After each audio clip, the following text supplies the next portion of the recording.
So friends, let's see this delicious and healthy recipe of Ghevdyachi Bhaji. Now I'm going to show you how to clean it. So you have to take off the tips as I'll show you, and you will see this string kind of thing coming off. So do that at both ends. So don't wash the Ghevda first. First we're going to clean it. Now just pop it open like this, like you would with a green pea or matar. Check the beans inside. If they are soft or if they look rotten, then just get rid of them, and then just tear the with your fingers, just tear the gouda into these small pieces like this. Now you may encounter strings more than once, so that's why it's preferable to do it by hand rather than using the knife. So do get rid of the strings, do otherwise when you're eating the vegetable it will really create havoc. So check for the inside that the beans are good inside. And yes, friends, you do encounter a little bit of, you know, vegetable worms inside. So get rid of those also. I'll show you after, when I finish cleaning, I'll just show you what you should not be using and what you should get rid of. So then with your hands, just stir it because every time, you might get the string or you might not get the string.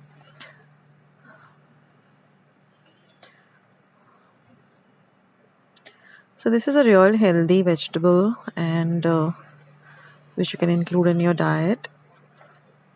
It has many health benefits like all green veggies do.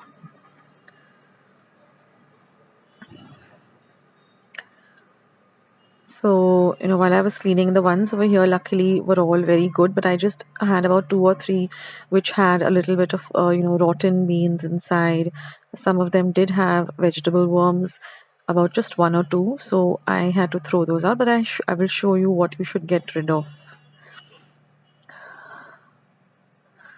So now I'll show you what, this is the end result. I've just cleaned it up. So now if you find something looking like this, which is rotten, which has a grayish or a brownish effect inside, but the beans are very soft and mushy, or they look, really old and dried up like this, or they have like a very soft, grayish texture, then get rid of that. Luckily, I had a good the whole thing was nice, just a few of them. Now I've taken some water in a large bowl. I've added a little bit of salt to it, and I'm just going to add this vegetable to it, and I'm going to soak it for about 15 minutes. It's very, very important that you clean your veggies very, very well. Now, some vegetables you have to clean, soak them first and then clean them, and some you have to clean first and then soak them. So it all depends. But I have explained in all of my videos as to what is the process. So let it soak for about 15 minutes in this water to which salt has been added. And then I'm going to just take a colander which I've placed on top of a vessel. And I'm just going to drain all of this, or just lift it up like that and put it over there. And again, I'm going to run it through some running water, that is through the colander itself, through my running water in my wash basin of my kitchen, or my kitchen sink rather. Again, I'm going to rinse it really, really well. So this is how you prep your gouda, and the recipe is very simple. So once you finish prepping, you can always do this a day ahead also. So now I've just heated up a pan on a low flame.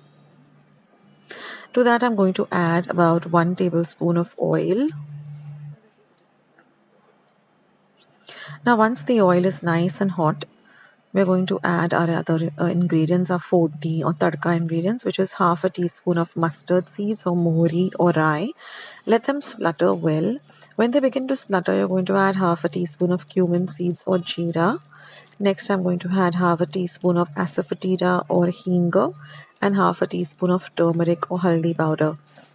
So for those of you watching most of my recipes, you know that the simple vegetables, especially the Maharashtrian way of making it, just requires these few ingredients for the fooding.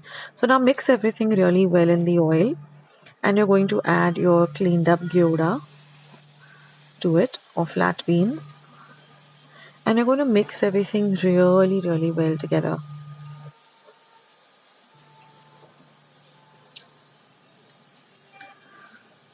So mix everything well so that the vegetable nicely get coated with the fodni or the bagar. Now this vegetable can be had with some puris or chapatis or some dal, rice. I mean anything. It's just a an accompaniment to any nice meal. And now what we're going to do is we're going to cover it with a lid and we're going to put a little bit of water to the lid. Now if you're using another the glass lids with the handle that we generally have at home, you can just cover it with the lid. You don't need to add any water initially. Now every 3 minutes, just stir it in between. Carefully lift the lid. Just stir it in between every 3 minutes and add a little bit of the water because the water has now become hot. So you can add a little bit of the water so it helps the vegetable to cook. So if you're using a cover with a lid, a glass cover with a handle, just add a little bit of warm water or just sprinkle a little bit of warm water on top so that helps the vegetable cook. So just do this for about 8 to 10 minutes till the Ghevda is nice and cooked.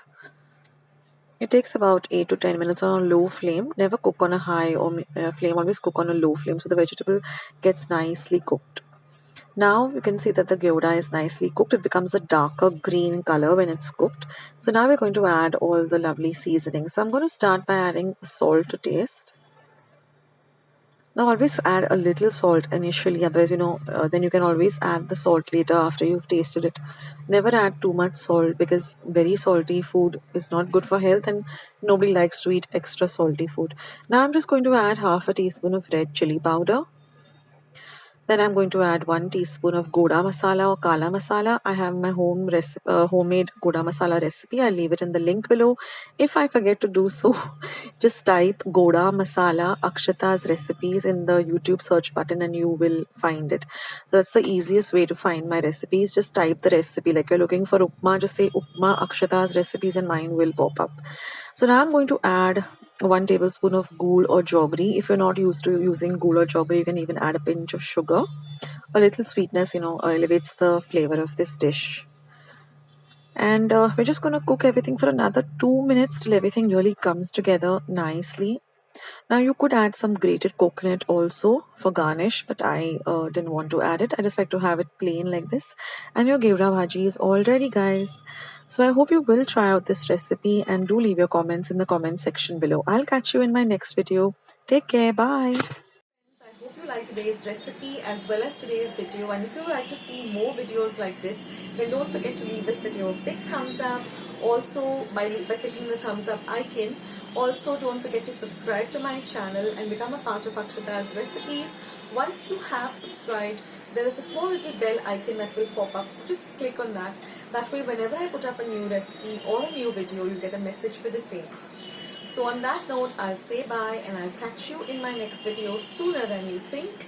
This is Akshata saying bye, take care, stay healthy, stay fit, be kind and loving to one another. So till we meet again, bye.